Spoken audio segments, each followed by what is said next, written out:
need to land job offers, then this is the exact 30-day blueprint to follow. Imagine recruiters reaching out to you on LinkedIn. Imagine walking into interviews knowing exactly what to say. Imagine getting multiple offers and choosing the one that fits your life. I've helped thousands of job seekers, from career switchers, new grads, senior executives, laid off professionals, and everything in between, go from stuck to hired. And now it's your turn. I'm going to walk you through the exact system to get you hired fast. You can spread it out over 30 days, or hey, go all in and do it in 2 weeks, Speed Racer. But here's the deal. If you cannot commit to the next 10 minutes or so to learn the foundation of this plan, then this probably isn't the right time for you to get serious about your next role. But if you are ready, let's go, Turtle Dove.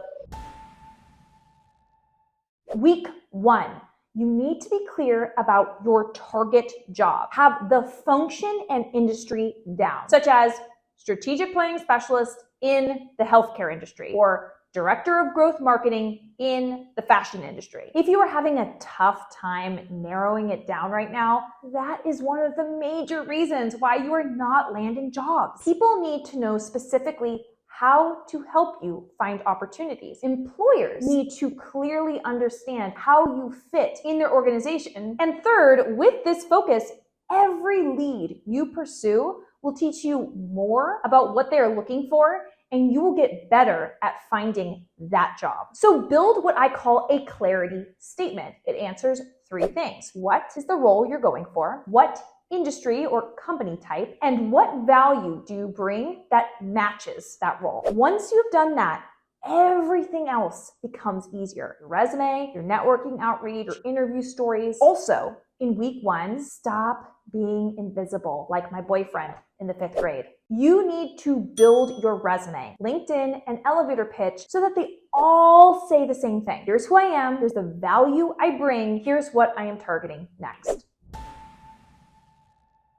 All right, let's start with the queen herself, the resume. We have been so long misled to make our resumes a summary of what we have done in the past. This point is so important that I made it a title of one of my chapters in my book, and it says, your resume isn't about you. Well, what's it about then? Well, if you've ever read a good sales page, it's really about the customer, their pain points, their needs. So pick up a job description and read the first 3 bullets on that job description, because nearly all job descriptions are written top heavy, where the most important competencies are detailed first. And then, does the first line or 2 of your resume scream that you have those skills? If it does, you're sailing on sales page C's, baby. But if not, you're getting stuck in autobiography alley.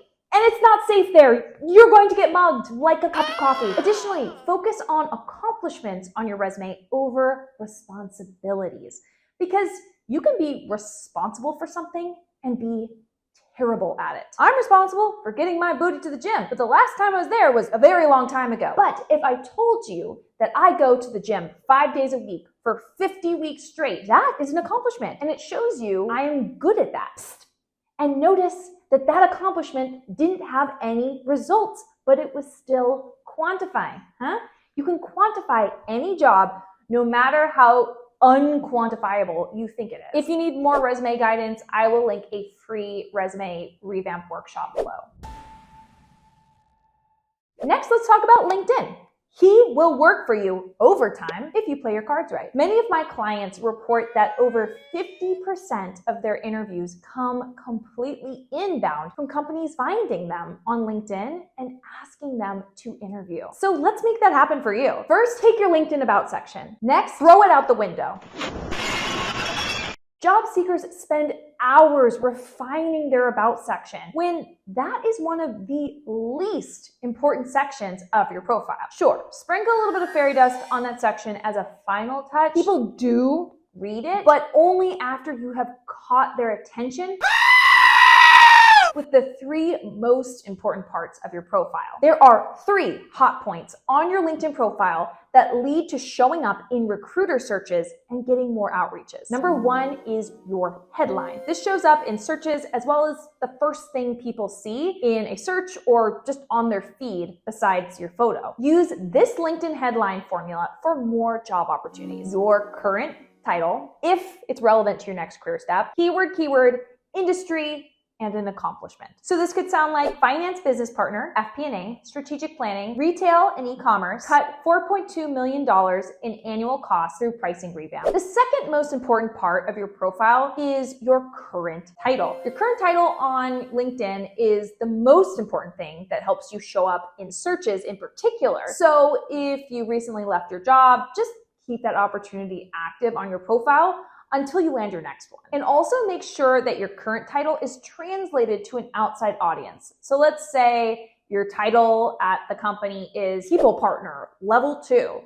Okay, that's not a commonly used or understood title externally. So you could translate it to be HR Business Partner Talent Management. The third important part of your LinkedIn profile is location. I mean, it makes perfect sense. When employers are sourcing candidates, it's common that those searches have a geographical component unless they are totally remote, which even so, there is still usually some sort of geographic parameters often involved. So make sure you have a location on your profile and make that location in the place you want to work. So let's say you're planning on relocating to New York City. Say on your profile that you are located there now so that you attract those job opportunities. Or let's say you live in a small town but will happily commute to a larger metropolitan area. Make the larger location the one that is on your profile. That's week 1. You think you can handle that in a week? Well, do you, punk? While the speed of you landing a job offer can never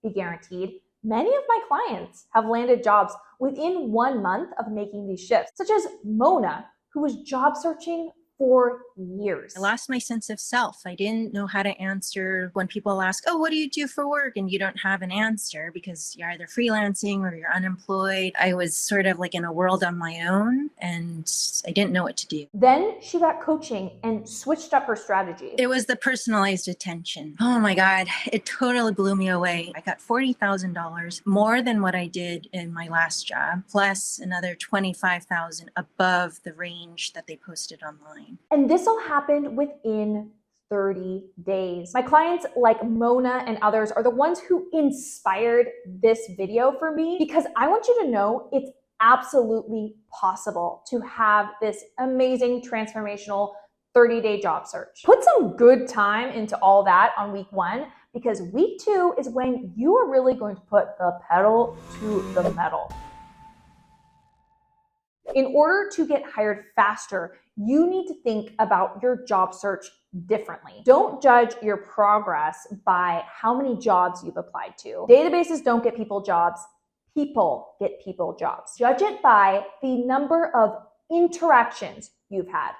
Say it with me. Interactions over applications. These are interactions of all kinds. Having a friend introduce you to their boss and shake their hand and give them your resume. Even if it's a 2-minute interaction, ding, that counts. Emailing someone asking if they know anyone at X company and they respond, ding, that's an interaction. Getting coffee with someone and mentioning your job search, ding, that's an interaction. Telling a complete stranger in an elevator that you're interested in Y roles, ding, ding, ding, ding, ding, ding, ding, ding. That is an interaction, folks. In 1 week, I want you to log 100 of these interactions. This is going to light your job search on fire, hotter than a jalapeno in a sauna. And here is how you do it. Ask everyone you know and everyone you come in contact with the following question. Who do you know who knows anything about blank? And say your target focus area or company, such as who do you know who knows anything about customer service in the technology industry? Or who do you know who knows anything about shooting commercials? Ask this to your mom, to your friends, to the person waiting in line with you at Chick-fil-A, or stopped at the same red light. And never judge a book by its cover. Anyone in high or low places can be one to know someone who can lead to a conversation that can lead to an interview, that can lead to a sweet job offer. When they do put you in contact with that person who knows something about something, ask that new contact for advice, not a job. Advice, not a job. I'll link a free download of a list of questions you can ask during that informational interview conversation to both get the most out of it and also possibly impress that person. But essentially on the call, you can say, I'm exploring different opportunities right now in your industry, and I noticed X, Y, and Z about your background, and I would love to hear your story of how you got to where you are. Now, sometimes they will offer to refer you into a role at their company. Other times, you will have to ask. Next, choose some target companies. Get at least 20 of them and identify someone at each company to reach out to. The very best person to reach out to when you're networking for a job isn't the recruiter, isn't the hiring manager, isn't the head of the department. It's simply the person who is most likely to respond. So when you're scoping out people at the company, who is the person who you could best write a customized email to? The best way to do this is to find someone who you have something in common with, such as you both speak the same language, which is not native to where you're both living, or possibly someone who is active on social media. So you don't even need to cold email them. You can simply engage with them on socials and bing, bang, boom, that intro is warm like a towel fresh out of the dryer. Contact that person, wait 2 days. Then if they haven't responded, follow up and reach out to the next person at the company. And then continue this pattern of finding new people and following up with the previous people until you get a response from someone. And when you finally do, stop all the reach outs to the people at that specific company and focus fully on that person who responded. And a question you could ask is, I would love to work for your company. I have expertise in X area and I'm interested in Y role. Who would I speak to about that? Everyone always asks to hop on a call or straight up asks for a job. But if you ask who to speak to, you're much more likely to get an answer. To find people's emails, do a quick search for online tools that can help you find emails. Now, if this all goes according to plan, they may put you in touch with the decision maker, which is incredible. And make sure you articulate your value to that hiring manager. Okay, so if you were not already extremely uncomfortable with the advice I have given you so far, I want to see if this will make you squirm. I want you to follow up a lot. I mean, you're on a time crunch here. Follow up in the interview process. So about every 5 days. And if you're not in a process and you're focused on meeting people and then getting into their hiring process, follow up 1, maybe 2 times a month. Okay, so this takes us to week 3. You've got momentum at this point.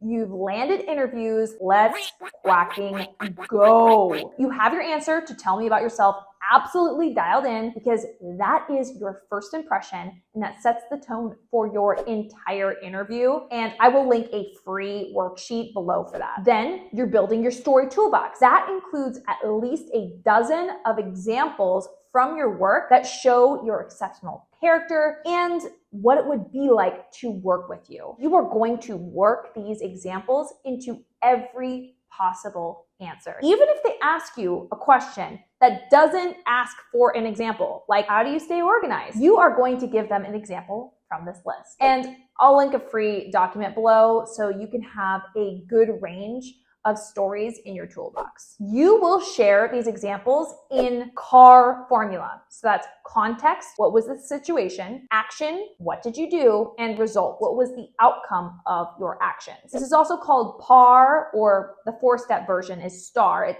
doesn't really matter which of those you use. Just know it's a great way to zero in on what the interviewer actually wants to hear. And now that you have this stuff written down, you've researched the company, you also came up with questions to ask the interviewer, and I'll give you a free guide of questions to ask if you need that below. And I'm going to need you to rehearse out loud and without reading from a script. This is crucial. It all sounds dandy in our heads. And then in the interview, it comes out like minions speak. Additionally, if you speak from a script, the interviewer will not trust you. No one wants to have a conversation with a scripted robot. So that will lose you offers. If you are someone who needs more help when it comes to job interviews, I will link a free masterclass called Unshakable Interviews, where you will see which of the 6 interview types you are and how to fix it, how to improve it. And I know I just threw so many resources at you, but it's because this topic is so enormous and I want you to pick whatever resources are most pertinent to you. That brings us to week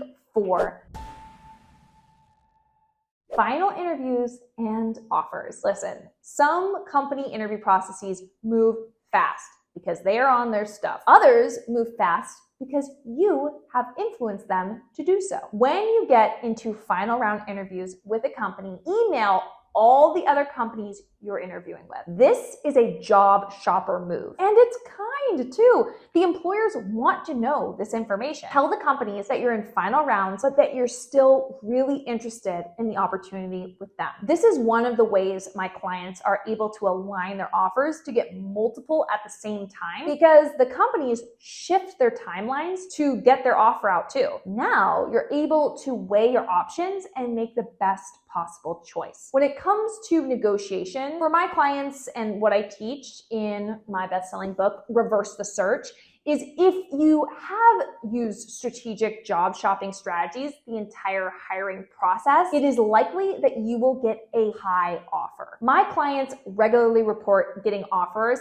at the top and even above the company's ranges. And this is a sign that they really want you and the best negotiation strategy, because you've done all of the hard work already of showing your value. If you need a good line to say when negotiating, write this one down. Based on the other opportunities I've been considering, I'm targeting between $1 and $1. Is there a way to make up the difference? Then pause, stop talking, and try to speak as little as possible when discussing salary. Listen for their reaction. Was it a stressed, whoa, I don't know if we can make that happen? Or was it a cooperative, got it, I'll go back to the team and see if that's possible? This can help you to know how likely it is that your ask will be granted. Remember to grab those free resources below. You've got this. Wi-Fi high five.